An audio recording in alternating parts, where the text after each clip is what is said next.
we knew that the house, or I should say the townhome or whatever it was called that we were buying the heroin from, we knew that it was being watched by the police, and yet we were still buying from it. Like, it's what this does to you. Like, any sane, normal person would say, why would you still buy from a house that's being watched by the police? Aren't you just asking to be sent to jail? Well, what's the alternative? Stop doing heroin and suffer heroin withdrawal? You have to make some difficult choices that only make sense in the moment. But yeah, so the townhome was being watched by the cops, and we knew this because we knew of people having been stopped by undercover cop cars when driving away from said townhome. So we had all of these ridiculous strategies, and it is extremely stressful buying drugs from a house that you know is being watched by the police. So we would go there as like a group of 4 or 5, and like 2 people would go into the home to make the buy, and then we would have 2 other people and 2 different cars, and we would try and synchronize this all up, and like having, like, when we were about to leave the home, we would have like the two cars driven by people 3 and 4 coming in opposite directions on the road, and right as they met in the middle, the 2 of us would come out of the home, and one jump in one car and one jump in the other car and drive up in opposite ways, and we would have the drugs in one car. So if a cop is watching the house, he would have to make a choice between the 2 cars, and we would think we'd have the 50-50 chance of getting away with the drugs. So just, I mean, little silly things like that.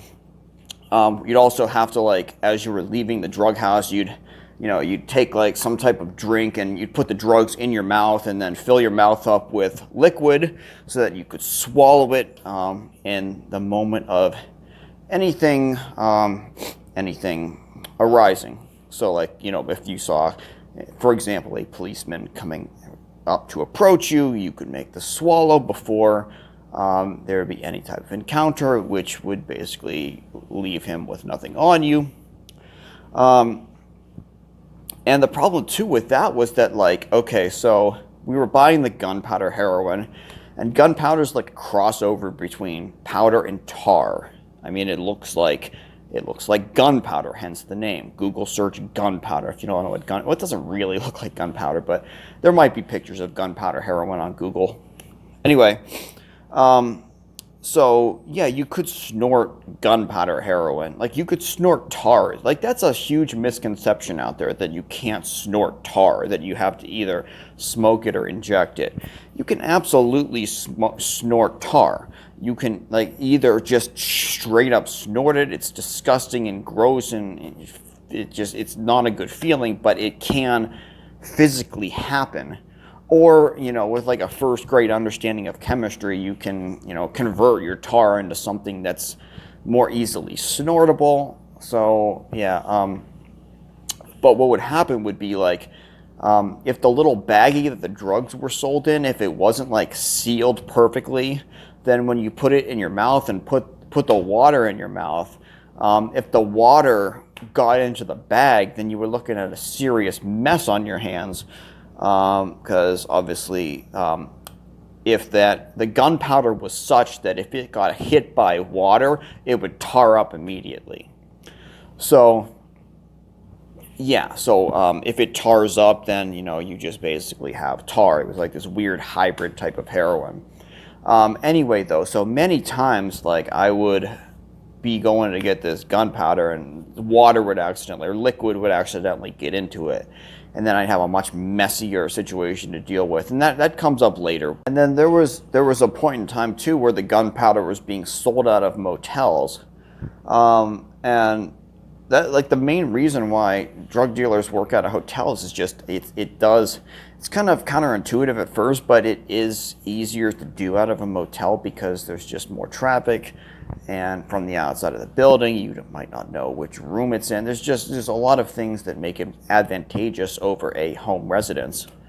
Well, selling drugs out of your home is really risky and stupid for other reasons. But yeah, so there was one time where it was me and he was a middleman. He wasn't a dealer. I'll call him my dealer, but technically he would have been my middleman. We have like a chain. If you have a chain of middlemen, like when does it become dealing? But we went to a motel to buy the gunpowder, and I was waiting in the car, and my middleman went into the motel, and it's taking longer than usual, and he basically texts me like, "You will never believe what's happening. You'll never believe what just happened. You'll have to just wait. It's going to be a minute, but just wait."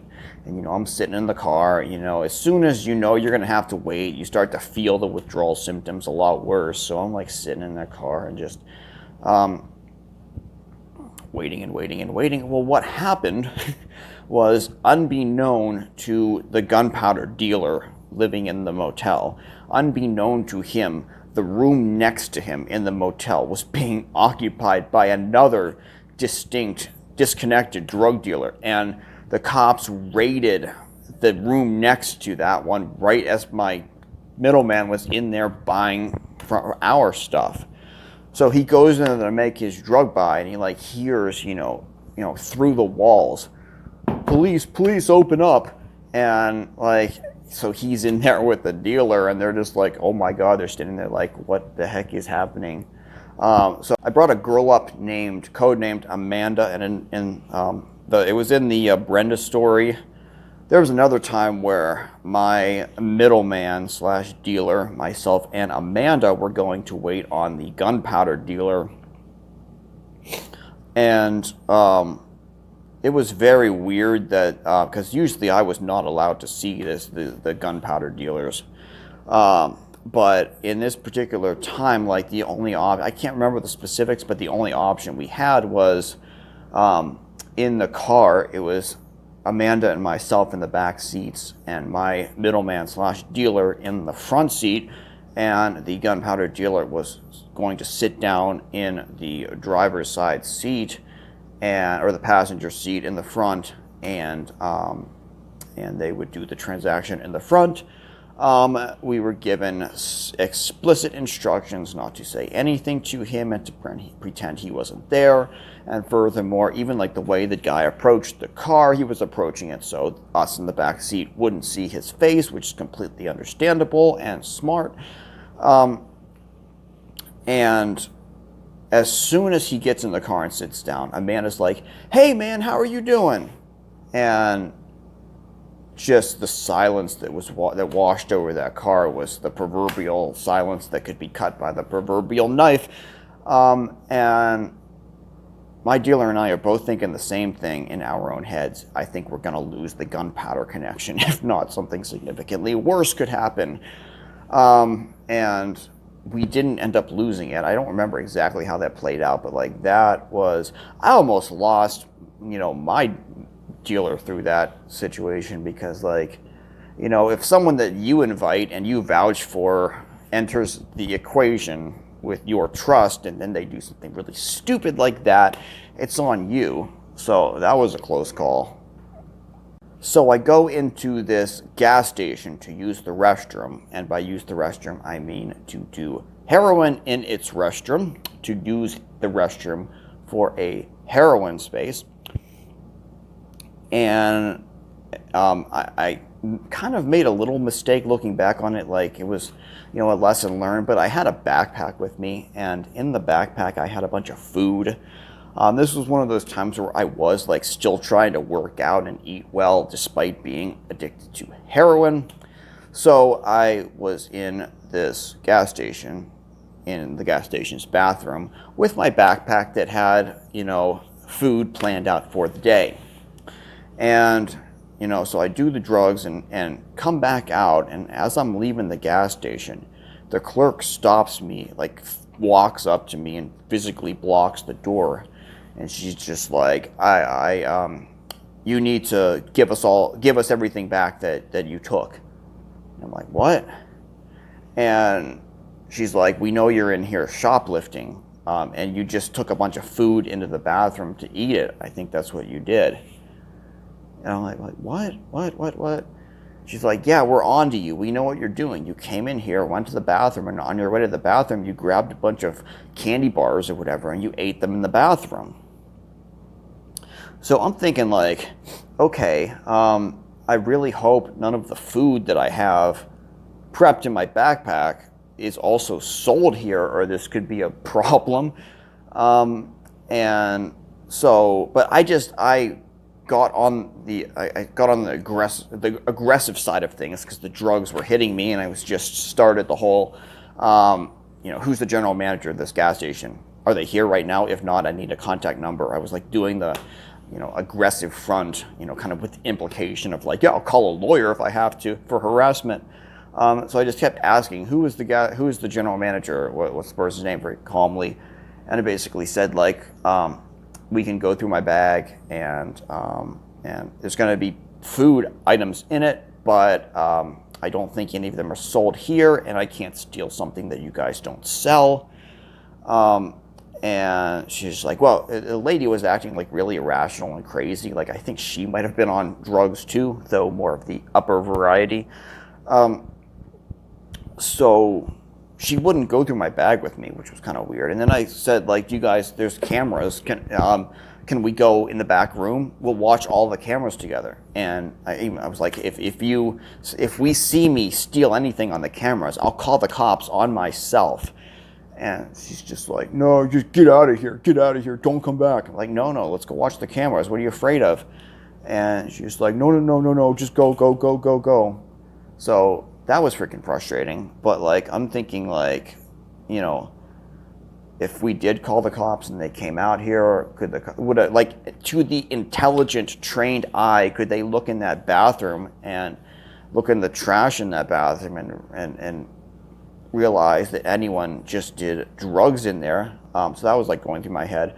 But yeah, that just caught me out guard because I went in the gas station to do something extremely illegal, and I was stopped under the mistake that I was doing something else illegal. Yeah, so something 3.5 years clean, something I still do instinctively, it's not my choice to do it, it's automatic, is anytime I go in a public restroom, I will rate the public restroom on how good would this restroom be for doing heroin or other drugs. And, you rate it on a couple of things. You rate it, because let's take a step back. Like, when you're doing heroin and like, it's always the choice of like, if you go out in public, if you go out to buy your heroin, and you don't have a car, because if you have a car, you can just do it in your car. But if you don't have a car, like, where do you bring all of the heroin home? Do you do a little bit of it? If you only bought like one dose, do you go do it? And if the answer is yes to any of those, then typically public restroom is your option. So you develop this appreciation for various public restrooms in the vicinity. And yeah, there's just so many different things that make or break a restroom from being a good heroin bathroom. Obviously, like, you want a place that is busy enough that there's a lot of people going in and out, so you're not going to stand out. And furthermore, like, if it's really, really busy, like, you can go in and out, and even if like the cashier or the employee doesn't recognize you, it's busy enough that they'll just assume, oh, he went to another checkout, or met someone in here or whatever. An example of a place like that might be like a McDonald's. But then you don't want it to be too busy that you're not going to have enough time in the bathroom, because there's going to be people pounding on the door.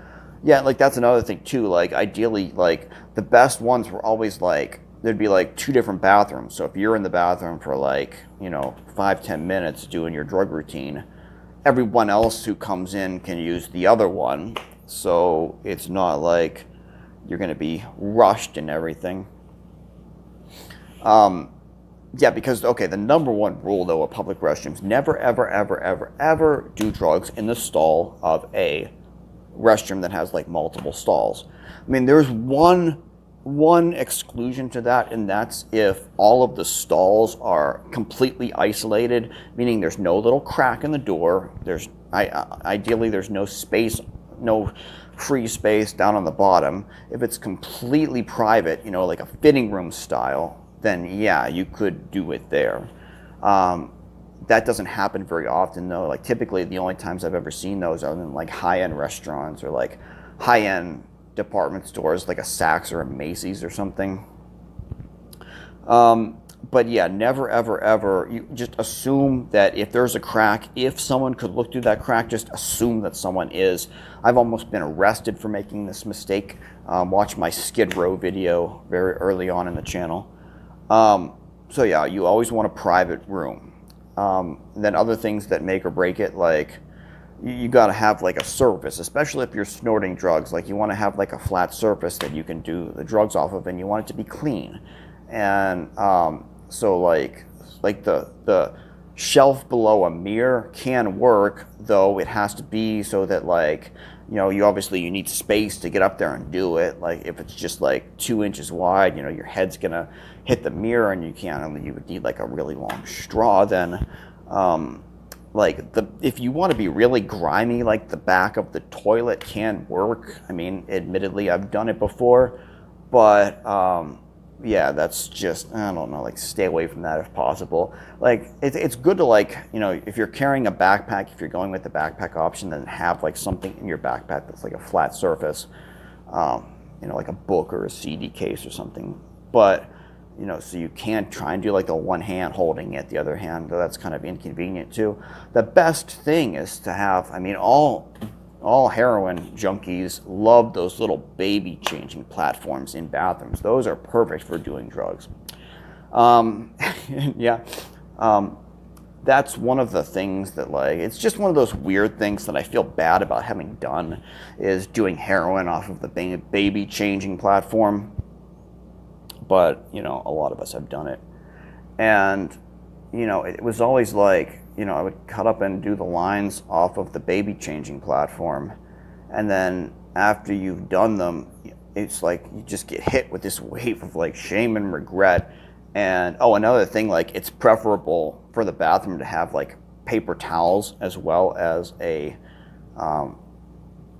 powered, what are those called? Blow drying hand things.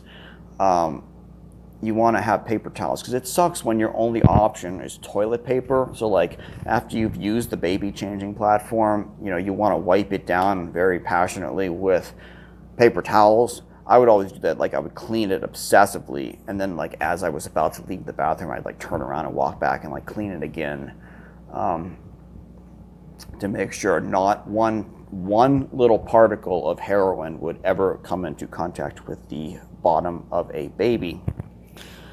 But it still felt bad. I mean, I remember there was one time where I left the bathroom, and like as I'm leaving, I opened the door to go out, and there's like a mom with her little baby like waiting to come in. I'm just like, oh God.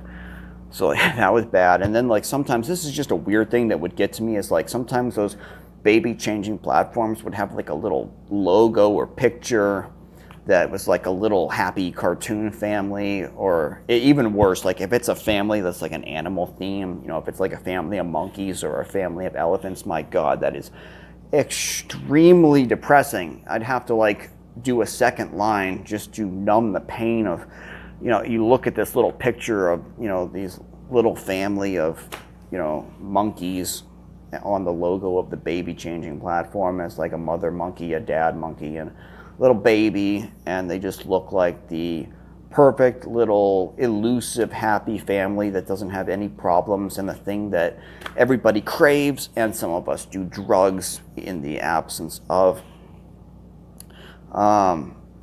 Yeah, so that was, it's just like a weird thing that was always like emotionally triggering. It was like this happy, you know, little family on the baby changing thing staring at your stupid, degenerate death. But yeah, it's everywhere. I mean, you know, take your neighborhood coffee shop, your neighborhood Starbucks, your neighborhood McDonald's, whatever it may be that you frequent every day. I'm sure it has its own junkie or two who regularly visit it for such degeneracy.